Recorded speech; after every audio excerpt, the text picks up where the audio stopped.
There's a lot of hate online nowadays, guys, and it seems that hate has somehow found its way to OhnePixel. Last time we talked about Ohne, it is now his team called Drillas, a team that he is paying for out of his own pocket, who has qualified for the Asian RMR for the Shanghai Major hosted by Perfect World. It's going to be awesome to end this year to see if his team can actually make it, and tons of people have supported him along the way, including over 70,000 viewers as they watched him and his team qualify for the RMR. They still got to, obviously fight it out in that RMR and take that spot for the major, which will be very difficult to do, but to have someone, a streamer, a creator in the space, hosting and paying for a roster, a lot of people are cheering for him. A lot of people are also apparently cheering against him.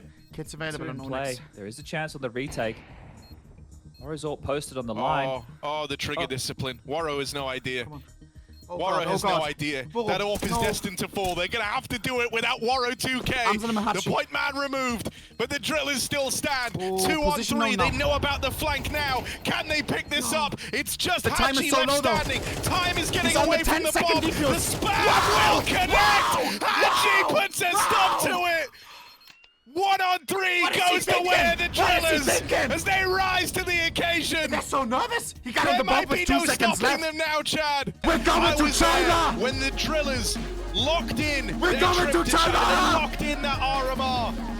Many doubters along the way, but everyone finds themselves supporting the drillers now. Haji, the man looking to end this. Right place, right time for Haji.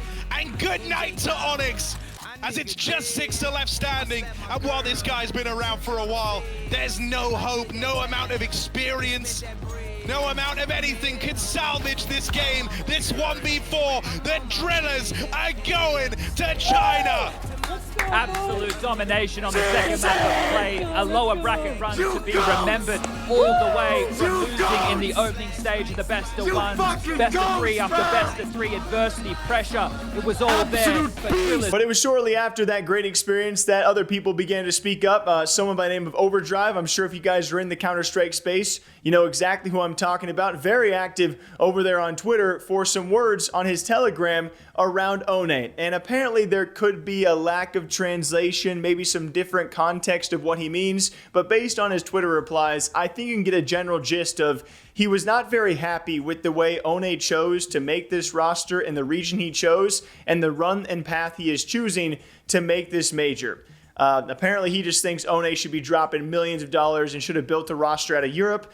And let's dive into it. As apparently he said something like, I don't support the hype around the OhnePixel team. He took the easy way out. He assembled a team for the weakest region on the Asian RMR. He was happy as if he had won the major, but the reality is a little different. The slot for the major will be played out among other teams, and such a team would not even get to the European qualification. And what to do next with such a lineup? If you play a regional qualification once every 6 months and dream of OhnePixel stickers, then okay. But for other purposes, such a team is not competitive. And there's a lot to kind of just take from that, but it's also like, yeah, obviously he's going to take the path that still has open qualifiers. He can get a roster to even play through. And even beyond that, yes, it's an easier path. What would you have him do? Take the bigger risk and go to Europe, where a majority of the teams in the world would not make the European RMR? Are we like, unless you have a top 15 lineup in the world, even then you're not guaranteed to get through Europe. Why would anyone want to waste money on a whim of a dream? Even this run through Asian RMR just proves how hard it is to build a roster and get it successfully to a major. And yeah, he's going to choose the easier route of the ones available because he's still paying buckets of money just to do this for fun. Even if they make the major, I would have to, I'm reckoning here that they're not going to make money on this project. And certainly the more likely outcome is they don't make the major and he's just wasting money so the community has a great experience. And if the team wants to stay together, I mean, most teams that go to the majors split in some way or another. That's also nothing new. It's hating, man. It's straight up hating and trying to think of all these different reasons. And he had a lot of different replies on Twitter and even Telegram to try and say like it wasn't exactly what he meant. But I think if you read that time and time again, it's a pretty overall negative connotation of something that is pretty cool. And most creators in most esports will never even think about doing this, paying money out of pocket to have a roster for us to get behind. It is a cool thing.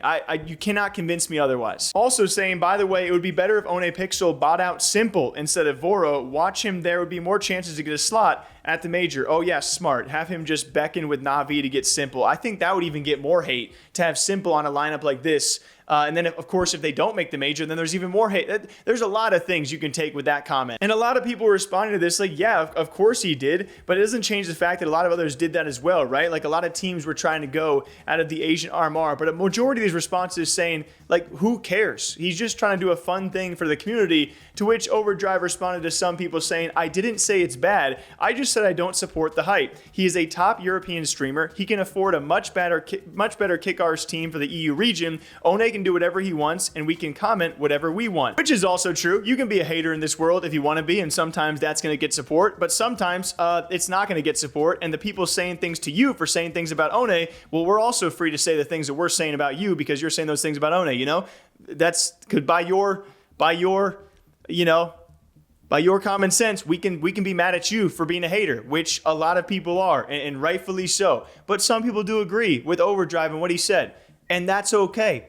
I just don't. But regardless, I just can't stress enough. And yes, I am a fan of Ohne and what he has done for this space, but I just can't argue with a dude who is not only a very, very fun guy to watch. I mean, just for their last RMR qualifying match, he had Harry and Sponge. I imagine he paid him to do or they did it for a favor. He had two of the best casters out there casting his individual team's game for the Asian RMR last qualifier. Like, nobody else thinks of those, or at least does those ideas, or even has the opportunities to do so. And it allows for content to be made in Counter-Strike that, again, most other esports would love to have these kind of stories. So for you to come in and just be like, but he could have done it better. Like, and maybe he will in the future, but like, let this one ride, man. I'm sure you're very fun at parties. We're going to move on, though, to our last story, because that being Spirit Donk.